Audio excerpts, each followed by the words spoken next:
Soal anggaran itu memang kadang unik kita dealing sama birokrasi itu. Contohnya Pak, kegiatan namanya pemulangan TKI, anggarannya 3 miliar. Itu biaya untuk pemulangannya itu cuma 500 juta Pak. Nah yang 2,5 miliar itu apa? Ini satu kasus Pak. Menteri itu nggak ngelihat betul soal itu, wah itu bisa ketipu juga loh saya bilang.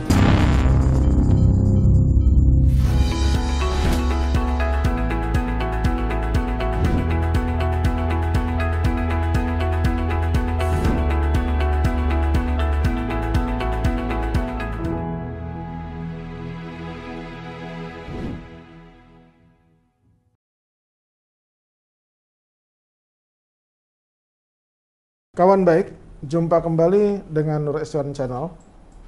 Kali ini kita kedatangan tamu istimewa, yaitu Mas Hanif Dakhiri, Menteri Tenaga Kerja periode 2014-2019 ya.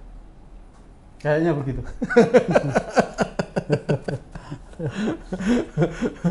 Jadi kita akan bincang tentang pengalaman beliau jadi menteri, kok bisa jadi menteri gitu.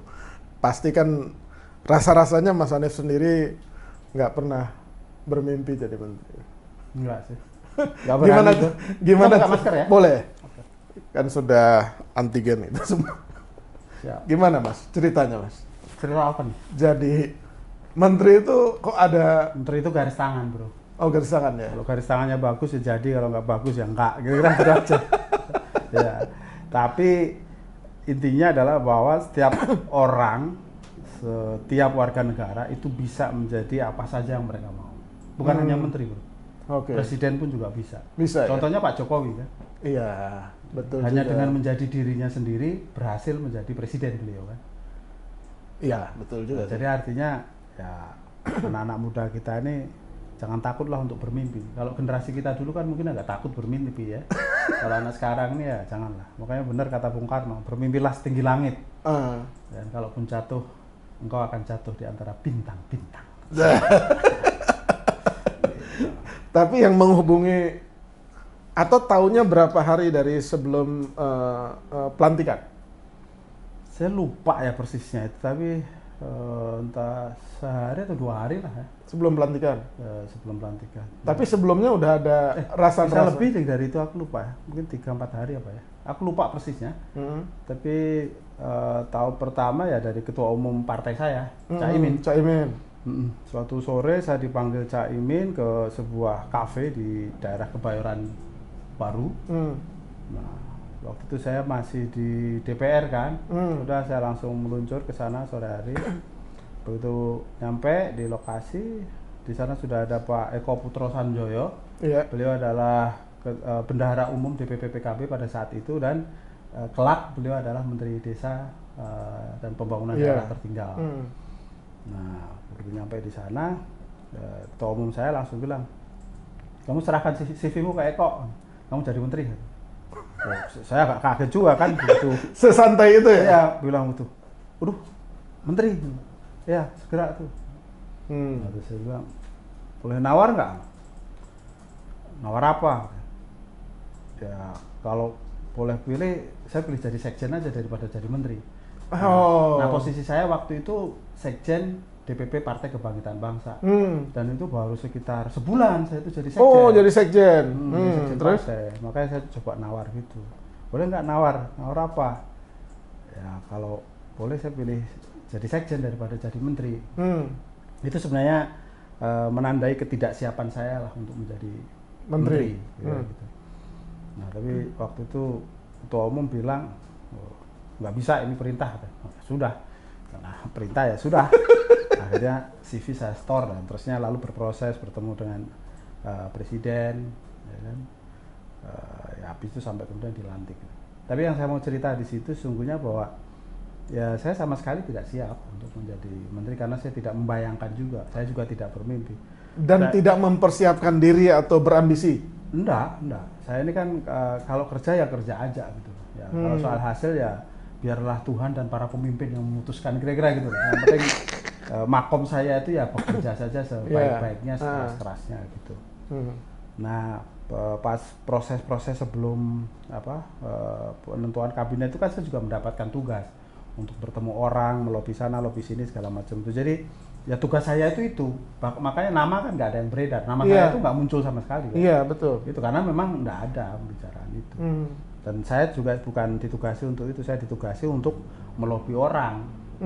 Jadi bersama kan ada bagi tugas tuh, siapa ketemu siapa dan segala macam itu. Nah, saya mainkan tugas itu saja, nggak kebayang. Tiba-tiba dapat perintah begitu ya udah. Oke. Akhirnya ya siap nggak siap, mau nggak mau ya dijalankan. Waktu dipanggil di kafe itu oleh ketua umum itu udah tahu portofolionya? Oh, belum. Belum ya? Oh, belum. Waktu itu hanya diminta untuk store CV aja. Tahunnya kapan itu? Portofolio itu? Ya pada saat dilantik. Oh gitu. Ya, cuman ya apa ya? Bisik-bisik itu kira-kira ya kayak ya mungkin kemungkinan ini itu lah. Ya, sudah tapi tahu. Tapi pastinya itu ya pada saat dilantik dan diumumkan oleh presiden dengan portofolionya. Nah, pada saat dilantik apa yang dirasakan tuh? Kan penasaran juga kawan baik tuh. Enggak, kalau pada saat dilantik ya namanya orang ya kita apa ya seneng-seneng gimana ya. Ya senang tuh dalam arti karena kita ini diberi amanat ya kan. Tapi kita kan juga nggak tahu apa yang akan terjadi kan. Saya perlu cerita bahwa setelah saya bertemu dengan ketua umum itu kan kemudian saya harus konsultasi kepada keluarga. Nah, saya telepon tuh ibu saya. Ibu sama abah saya di kampung itu saya telepon. Bahkan ibu saya kan mungkin teman-teman tahu bahwa ibu saya ini kan TKI kan.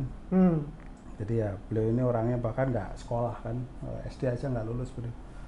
Nah jadi saya ceritakan kayak gitu, ini kayak disuruh jadi menteri nih, gitu. Gimana ya kalau ibu saya ya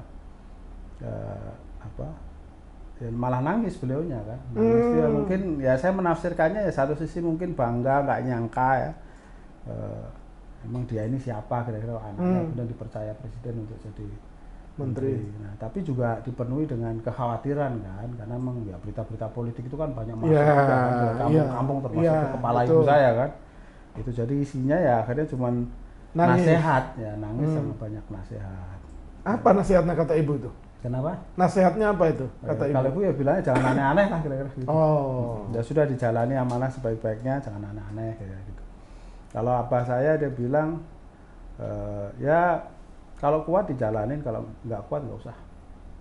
Sesimpel itu ya? Iya, dan bahkan kalau abah saya itu begitu, kalau itu udah jadi ya, begitu dilantik, terus kemudian sekitar 3 hari kemudian saya baru berkesempatan untuk silaturahim soal ke mereka berdua di Salatiga kampung. Kan? Kampung. Nah itu abah saya nanya, terus dokternya kapan? Mana sih orang ini udah jadi menteri masa masih ditanya dokternya kapan? Nah saya ini kan kuliah S3 itu nggak kelar-kelar tuh, sampai sekarang belum kelar bro. Iya. Ditanya. Terus? Ya itulah cerita. Ya udah, artinya saya perlu kasih tahu bahwa concern dari orang tua saya itu malah di pendidikan gitu loh.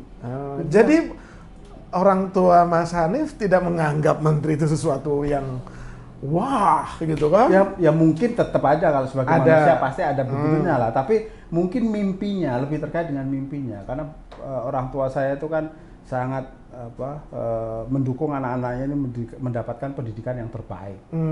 Jadi mereka berasal dari keluarga yang sangat amat biasa, tapi mereka berusaha agar anaknya bisa sekolah setinggi-tingginya. Dan alhamdulillah 5 orang anaknya, jadi keluarga saya itu kan ada 5. Saya yang paling tua. Nah itu alhamdulillah ya sarjana semua. Walaupun hidup kedua orang tua saya itu sangat amat terbatas. Ibu saya sampai harus jadi TKI 6 tahun di Saudi misalnya. Ya karena percaya pada pendidikan. Terus tak pikir-pikir ya maklum aja, begitu kita laporan udah jadi menteri malah yang ditanya soal dokter. Dalam hati saya bilang, ini gimana sih orang gue udah jadi menteri masih ditanya dokternya kapan ya. Tapi begitulah orang tua bro. Dan berkahnya mereka ini akhirnya perjalanan bisa sejauh inilah. Iya. Nah begitu tahu portofolionya itu tenaga kerja gitu ya, itu apa yang terlintas? Ya kalau yang terlintas ya pasti salah satunya TKI lah bro.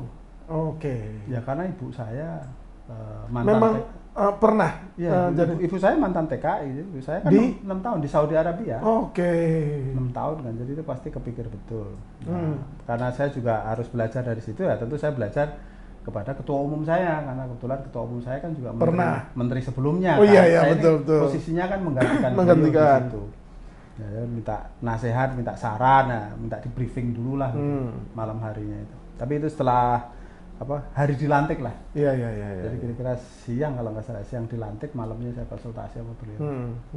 Agenda-agendanya apa, PR-PR-nya apa, terus baiknya gimana gitu. Jadi ya yang mentorin saya Cak Imin lah kalau dalam konteks di kementerian.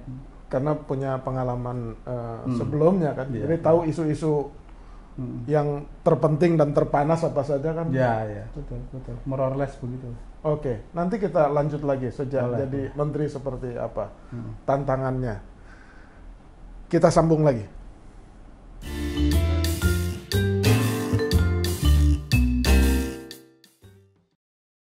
Mas Hanif, waktu sudah dilantik jadi menteri dan setelah berguru kepada menteri sebelumnya, yakni ketua umum, yang terbayang di Mas Hanif itu pekerjaan rumah atau top priority-nya Kementerian Tenaga Kerja itu apa sih? Saya suka bercanda waktu di kementerian itu kepada tamu-tamu yang masuk kategori English speaking people. Jadi mereka berbahasa Inggris. Saya tanya ke mereka, Anda tahu nggak artinya Kementerian Ketenagakerjaan dalam bahasa Inggris? Wah, itu kan rata-rata jawabnya kan salah semua. Ada yang bilang Ministry of Manpower, ada yang bilang misalnya Ministry of Labor, macam-macam kira-kira gitu. Saya bilang salah semua itu. Terus yang benar apa? Yang benar adalah Ministry of Problems. Itu bahasa Inggrisnya. Ministry of Human Resources. Iya, bukan Ministry of Human Resources, Ministry of Labor atau Ministry of Manpower ya. Tapi yang benar Kementerian Ketenagakerjaan itu adalah Ministry of Problems. Kenapa? Ya, karena problem bangsa ini itu ada di situ. Ya kan sebut misalnya pengangguran. Ini isu paling kunci dalam sebuah negara kan. Itu ada di situ. Kemudian masalah migrant workers, ya kan, pekerja migran yang di Indonesia ini jumlahnya besar, itu ada di situ. Lalu kemudian buruh, itu ada di situ. Nah jadi ya dan semuanya ini masalah gitu. Nah, jadi kalau bicara soal bayangan gitu ya, bayangan saya ya masalah demi masalah itu, baik yang terkait dengan pengangguran, terkait dengan pekerja migran, terkait dengan buruh-buruh gitu, termasuk juga dengan seluruh ekosistem yang menaungi dari isu-isu ini gitu. Nah, saya kira ya itu memang yang jadi bayangan pada saat duduk di situ. Kemudian yang dilakukan tuh kemudian apa? Setelah tahu, berarti kan udah tahu bahwa ini peta masalah semua. Kemudian yang dilakukan tuh kemudian apa yang dilakukan? Ya, saya ini kan orang NU. Kalau orang NU itu ya pakai prinsip kaidah fikih aja, bro. Al-muhafadzatu 'alal qadimis sholih wal akhdu bil jadidil aslah. Jadi mengambil hal-hal lama atau memelihara hal-hal lama yang baik dan mengambil hal-hal baru yang lebih baik. Nah, tinggal begitu aja. Jadi apa yang sudah baik yang dilakukan oleh menteri sebelumnya, dalam hal ini oleh Cak Imin, ya udah itu tinggal kita lanjutkan, kita inovasi lagi gitu. Yang misalnya belum sempat dilakukan ya kita coba bikin terobosan. Nah, itu. Jadi dengan sesimpel itu aja sih, enggak. Iya. Pernah mengalami hal yang paling berat gitu selama menjabat? Ya menantang lah, bukan berat. Mungkin kan nggak ada yang berat kalau udah sekelas menteri ya. Ya kalau menantang ya hampir setiap hari kan pekerjaannya menantang. Isu terpanas apa waktu itu? Ya banyak lah, misalnya isu upah. Oke. Ya kan, nah, salah satu yang ramai dan kemudian kita juga buat terobosan ya atas arahan Pak Jokowi, itu kan soal bagaimana kita ini benar-benar bisa mengelola isu upah di Indonesia ini agar lebih kondusif lah, lebih manageable secara politik. Karena kita tahu bahwa setiap tahun ini akan muncul terus kan, muncul terus desakan dari serikat pekerja agar upah naik. Nah dunia usaha pasti tentunya pengen agar upah itu ya kalau bisa nggak naik ataupun kalau naik rasional lah kira-kira kan gitu. Tapi case-case di lapangan kan ada juga misalnya kenaikan yang nggak rasional 30%, 40%. Nah ini kan jadi isu yang menciptakan konflik di lapangan. Itu menurut saya beda misalnya antara Kementerian Ketenagakerjaan dengan kementerian yang lain. Kalau Kementerian Ketenagakerjaan kan dia harus mengelola kepentingan yang bukan hanya berbeda, bro. Bahkan bertolak belakang. Nah, misalnya buruh pengen upah naik, pengusaha pengen upah nggak naik, ini kan bertolak belakang. Iya. Ya kan, kalau yang lain itu mungkin ya kepentingannya beda aja. Tapi kalau ini tuh face to face, ya kan, dan bertolak belakang betul gitu. Nah itu lebih susah kan ngelolanya. Lebih susah. Nah maka waktu itu kita buat lah yang namanya PP Peraturan Pemerintah Nomor 78 mengenai pengupahan kan. Tahunnya 2015 kalau nggak salah. Oke. Nah itu Intinya yang akhirnya apa itu? ya intinya ya kita kasih kepastian kepada buruh bahwa upah itu setiap tahun dijamin oleh pemerintah naik. Nah, berarti kan buruh menjadi tidak dirugikan dong di situ. Kenapa? Karena ada aturan dari pemerintah yang memastikan bahwa upah buruh itu setiap tahun naik, kan gitu. Nah, lalu kepentingan pengusaha gimana? Nah, kepentingan pengusaha juga kita akomodir bahwa memang upah buruh itu setiap tahun naik, tetapi kenaikannya itu predictable. Kalau dulu kan enggak, ya kan tergantung tekanan. Kalau tekanan politik dari serikatnya kenceng, naiknya tinggi. Ya kan? Kalau kemudian serikatnya di satu daerah misalnya pas agak melempem gitu ya, kemudian bahkan kenaikannya kecil atau nggak naik, nah itu kan buruhnya dirugikan. Di tempat lain ketika tekanannya kuat, pengusaha jadi dirugikan. Nah tapi dengan aturan ini kan akhirnya apa? Dua-duanya ya dikasih kemenangan. Ya, buruh dapat kenaikan upah setiap tahun, pengusaha mendapatkan kepastian kenaikan upah, yaitu besarannya sesuai dengan besaran inflasi plus pertumbuhan ekonomi. Gitu. Jadi ia merujuk pada inflasi bukan kepada tekanan. Ya, inflasi plus pertumbuhan ekonomi. Jadi kalau misalnya inflasi 3%, pertumbuhan ekonomi 5%, berarti upah buruh naik 8%. Tapi kan nggak 30, nggak 40% gitu loh. Nah, karena problem di dunia usaha kan pasti bro tahu lah bahwa kalau kenaikan upah itu sulit diprediksi, itu kan pasti akan sangat mengganggu perencanaan keuangan perusahaan. Nah, kira-kira gitu. Ya, jadi ya dapatlah yang begini. Itu salah satu yang challenging ya kemarin. Terus pernah nggak dimarahin Pak Presiden? Ditegur lah, halus maupun pengalaman saya sih hampir nggak pernah ya. Nggak pernah sih. Ada yang pernah salah paham sih di luar ya, di media misalnya menganggap saya kayak ditegur Presiden ketika Presiden berpidato lalu ngasih contoh kementerian ketenagakerjaan. Tapi sebenarnya itu bukan menegur saya. Justru saya itu bercerita mengenai pengalaman di Kemenaker yang kemudian pengalaman itu digunakan oleh Presiden untuk ngasih tahu yang lain. Jadi ceritanya itu soal anggaran.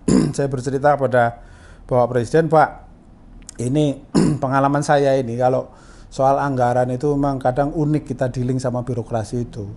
Jadi karena saya lihat misalnya dari rencana anggaran yang ada itu malah mayoritas anggarannya itu bisa keluar untuk kegiatan-kegiatan yang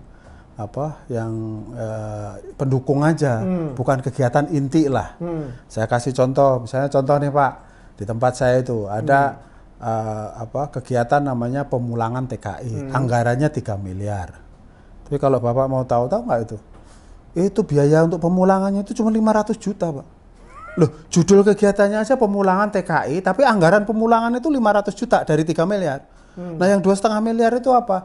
Yang 2,5 miliar itu ya untuk kegiatan-kegiatan pendukung, misalnya rapat di dalam kantor, rapat di luar kantor, koordinasi ini, koordinasi itu, kira-kira kayak gitu. Itu habisnya 2,5 miliar. Nah padahal kalau dalam nalar saya, mestinya terbalik. Berarti misalnya namanya juga kegiatan pemulangan TKI, berarti biaya pemulangan ya 2,5 minimal. Iya, 500-nya baru. 500-nya baru kegiatan pendukung, kira-kira gitu. Udah. Nah, saya bilang ini satu kasus, Pak. Tapi kalau kita mau lihatin kegiatan-kegiatan yang lain ya kurang lebih rata-rata begitu cara menganggarkannya itu. Makanya kalau menteri itu nggak ngelihat betul soal itu, wah itu bisa ketipu juga loh, saya bilang. Nah, suatu ketika saya pernah cerita itu ngobrol-ngobrol lah ke Presiden. Sampai kemudian pas mau ada acara di Istana Bogor, Presiden telepon saya kan. Terus nanya beliau, itu tempo hari itu yang Pak Menteri cerita soal anggaran itu gimana? Emang kenapa Pak? Enggak, kemarin ceritanya gimana yang TKI itu, anggaran TKI katanya. Nah, saya ceritain ulang lewat telepon, bilang. Terus akhirnya beliau bilang, iya ini nanti sore mau saya pidatokan. Wah Pak, jangan dong, bilang. Ntar kalau dipidatokan nggak enak. Udah nggak apa-apa, ini biar contoh, biar yang lain juga nanti pada ngeh, kira-kira gitu. Jadi bukan teguran. Iya, nah pas pidato kan beliau bilang, contoh nih di Kemenaker, anggaran pemulangan TKI 3 miliar, ternyata yang dipakai untuk pemulangan 500 juta, wah kira-kira gitu. Malah yang besar itu adalah kegiatan-kegiatan yang pendukung, bukan kegiatan inti akhirnya. Nah itu kalau dipotong kan kesannya jadi kayak negur. Nah, padahal itu konteksnya beliau ingin mengingatkan kementerian maupun lembaga-lembaga yang lain agar jangan mengalami kayak gitu. Nah, kebetulan kalau pengalaman di saya kan udah kita perbaiki. Ya, betul, begitu saya tahu kayak gitu ya udah langsung kita balik gitu loh. Ada nggak pengalaman yang paling berkesan selama 5 tahun di ya banyak lah posisi itu? Ya salah satu yang paling berkesan di Naker. Ya sebenarnya kalau paling berkesan ya pas awal itu yang saya loncat pagar itu. Oh iya. Itu kisahnya gimana sih sebenarnya? Bukan ceritanya sih biasa, tapi yang saya mau ceritakan gini, kenapa sih saya lompat? Jadi bro, karena dulu ketika awal-awal saya pindah ke Jakarta, saya ke Jakarta itu sekitar akhir 96 awal 97 kan. Nah mungkin di tahun-tahun itulah, mungkin nggak lupa saya, entah tahun 99 entah 2000 gitu, saya udah di Jakarta lah intinya. Ibu saya di rumah telepon, dia cerita, itu ada saudaramu mau berangkat ke Saudi, kata ibu. Dia ada di PT ini, di sebuah penampungan, kata ibu. Saya itu waktu, aku lupa juga namanya apa. Nah waktu itu ibu ngasih alamat, ngasih nomor telepon penampungan yang dipakai oleh saudara saya itu. Nah pesan dari ibu saya itu, tolong sebelum dia berangkat kamu tengok. Udah karena perintah ibu, saya cari itu penampungannya, akhirnya ketemu, saya nengok. Nah yang menarik adalah pada saat saya menengok itu kalau penampungan TK itu kan pagar, terus kemudian ditutup pakai fiberglass. Nah terus dibuat lubang, pas gemboknya itu kan lubang agak gede bro. Gitu. Nah akhirnya saya berhasil ketemu dengan saudara itu, tapi tidak berhasil masuk bro. Saya itu ngobrol sama saudara itu di lubang gembok itu. Nggak bisa masuk? Nggak bisa masuk. Karena kuncinya nggak ada? Atau memang ya pokoknya nggak dibukain lah intinya. Nggak dibukain, nggak boleh keluar gitu lah. Jadi akhirnya saudara saya itu ya jongkok di lubang gembok, di dalam, saya jongkok di lubang gembok, tapi di luar. Kita ngobrol di situ. Nah itu konteksnya itu. Nah itu kira-kira bertahun-tahun kemudian, saya jadi Menteri Tenaga Kerja kan. Lagi nyidak penampungan. Oh ini waktu peristiwa nengok itu jauh sebelum? Ya jauh dong, itu kan itu katakanlah ya let's say itu tahun ya mungkin tahun 2000 atau bahkan sebelum tahun 2000. Terus nah, kira-kira baru tahun 2014 tahun kemudian kan saya jadi menteri kan. Nah ketika saya jadi menteri, saya melakukan sidak ke penampungan, saya nggak dikasih masuk dan ketemu lubang gembok itu lagi bro. Nah perasaanmu gimana kalau begitu? Iya. Tuh bayangkan, dari dulu kita bukan siapa-siapa, mau nengokin calon TKI yang notabene adalah keluarga. Gitu, ketemu lubang gembok. Ini sekarang sudah jadi menteri, ketemu lubang gembok lagi. Loncat lah. Loh iyalah, itu udah langsung kepala mendidih itu kalau begitu. Ya kan? Jadi emang marah betulan itu ya. Loh ya kita ini badannya dari bukan siapa-siapa, ya kan? Terus kemudian sampai menjadi siapa-siapa, ketemunya barang yang sama bro. Berarti tidak ada perubahan. Loh iya dong. Apapun. Loh berarti masa kemudian saya diperlakukan begitu? Ya udah loncat aja dah kira-kira gitu. Iya. Tapi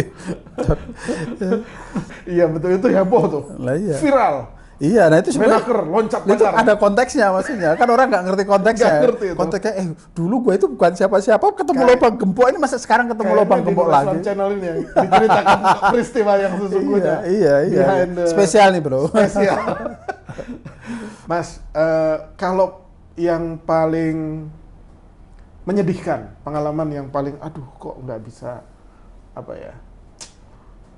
ya menyedihkan selama misalkan melihat satu peristiwa apa waktu jadi menteri? Ya kalau biasanya kalau kasus-kasus yang muncul itu ya kita memang sangat sedih sih. Misalnya ada kasus TKI kena hukuman mati, ya kan? Atau misalnya kasus kayak ada pabrik terbakar yang buruhnya mati ya, yang begitu-begitu itu. Tapi ya sejauh mungkin ya kita lakukan sesuatu lah untuk membantu agar yang menjadi stakeholdernya kementerian itu bisa mendapatkan pelayanan maupun perlindungan gitu. Terakhir Mas, untuk segmen pengalaman jadi menteri, tapi paling penting nih, nasihat atau saran lah untuk menteri-menteri baru atau yang bercita-cita jadi menteri, ya kan, atau yang berambisi jadi menteri, tapi kemudian kan banyak juga yang ternyata tidak bisa menghandle kan, kemudian akhirnya performa jatuh dengan berbagai sebab. Nah, sarannya apa? Supaya lancar jadi menteri Ya, satu pertama periode. pertama tadi yang kita awal diskusikan bahwa kalau buat saya menteri itu memang garis tangan, Pak. Jadi mau dikejar kayak apa aja kalau emang nggak garis tangannya nggak bisa. Oke. Nah, terus lalu kalau orang punya mimpi jadi menteri ya nggak apa-apa. Tapi mimpinya itu jangan mimpinya aja. Yang penting itu kerja kerasnya. Makanya saya ini percaya pada dua hal. Saya percaya pada kerja keras. Karena kerja keras, apalagi yang kita lakukan secara kreatif dan inovatif itu menghasilkan prestasi. Oke. Yang kedua, saya percaya pada kebaikan. Karena kebaikan, apalagi yang kita lakukan secara istiqomah, secara terus-menerus, Konsisten. itu akan melahirkan kebaikan yang lebih banyak, melahirkan keberkahan. Oke. Nah, kalau dua hal itu misalnya kita jalankan, ya mungkin yang punya cita-cita mau jadi menteri, jadi presiden juga akan kesampaian gitu. Tapi Nah, secara teknis yang harus disiapkan oleh seorang calon menteri itu apa sih? Atau pada saat setelah dilantik gitu, apa yang harus dilakukan? Kalau soal menteri itu kan lebih sebenarnya terkait dengan kepemimpinan, jadi lebih di leadership, Pak. Lebih di leadership. Nah, kalau leadership itu ya buat saya kuncinya kan cuma 3 aja. Yang pertama bisa memberi harapan. Yang kedua bisa menjadi teladan. Nah, yang ketiga berani mengambil keputusan dengan seluruh resikonya. Udah 3 itu aja. Kalau misalnya soal pinter dan segala macam itu lain, Pak. Yang penting 3 ini, Pak. Loh, kalau misalnya soal pinter kan kita nggak ngerti semua urusan. Kita tinggal panggil dong. Dirjen. Ya kayak lu jadi CEO kan begitu, ya kan? Kagak ngerti urusan keuangan panggil akuntannya, ya kan? Nggak ngerti soal teknisnya panggil direktur operasi, kan gitu. Betul. Tinggal gitu aja. Nah, tapi at the end kan bagaimana agar mereka mau bekerja berarti kita sebagai pemimpin harus bisa memberikan harapan. Wah, ini kalau bersama Pak Iswan ini masa depan cerah nih. Kira-kira kan gitu loh. Jadi ada perasaan begitu, ada feeling begitu tuh. Nah, yang kedua bisa jadi contoh, bisa jadi teladan. Wah, ya Pak Iswan ini minta kencangkan ikat pinggang tapi dia puasa terus. Wah, yang lain ngikut dong. Jangan kita bilang sebaliknya. Nah, kalau sebaliknya kan susah. Efisien, tapi kitanya pesta. Iya, betul. Nah, yang ketiga tadi soal mengambil keputusan dengan seluruh resikonya. Karena tidak semua hal mudah. Jadi akhirnya, tapi toh keputusan harus tetap diambil. Jadi kalau ada resikonya, ya itu harus diambil. Sepanjang 5 tahun tuh nggak ada peristiwa terkait hukum ya? Siapa? Di kementerian maupun waktu sebagai menteri? Ya kalau misalnya untuk saya sendiri, alhamdulillah sih nggak ada ya jauh ini. Kalau di kementerian pasti ada yang kecil-kecil lah ya. Ya, tapi tidak serius besar. Ya karena alhamdulillah menyita. Ya kita memang terus berusaha untuk memperbaiki dan meningkatkan performa dari kementerian kan. Ya ambil contoh misalnya kayak soal opini laporan keuangan dari BPK, ya kan? Itu ya boleh dibilang Kementerian Tenaga Kerja itu sejak didirikan kan belum pernah yang namanya WTP, Pak. Wajar tanpa pengecualian itu kan belum pernah. Belum pernah ya? Belum pernah. Nah itu pada zaman saya kan udah kita ini sampai sekarang alhamdulillah berturut-turut. Zaman saya itu 3 kali berturut-turut. Berarti itulah legacy sebagai. Ya itu salah satunya mungkin kalau itu dianggap ya, kalau dianggap. Ya tapi paling tidak. Ya dianggap lah. Ya enggak, kita kan nggak boleh GR-GR, Pak. Gitu. Yang penting paling tidak publik biar tahu bahwa di internal kementerian itu ada ikhtiar, ada usaha untuk memperbaiki diri untuk meningkatkan kualitas. Terima kasih, Mas Hanif. Thank you, bro, sama-sama. Nanti kita lanjut dengan topik yang lebih seru. Siap. Soal politik ya kan, soal PKB juara. 3 besar apa 2 besar, terus Caimin presiden. Wah, mestinya harus sama Caimin ini. Oh ya nanti dong. Kalau sudah subscribernya di atas 1000 baru kita berani undang Caimin. Ya mudah-mudahan nanti bisa kayak Deddy Corbuzier. Amin. Nanti ingetin saya kalau sudah jadi. Kawan baik, demikian pengalaman seorang Mas Hanif Dairi sebagai menteri pasti menjadi pelajaran penting untuk kawan baik semua. Nanti jumpa lagi di tema yang lain bersama Mas Hanif ya.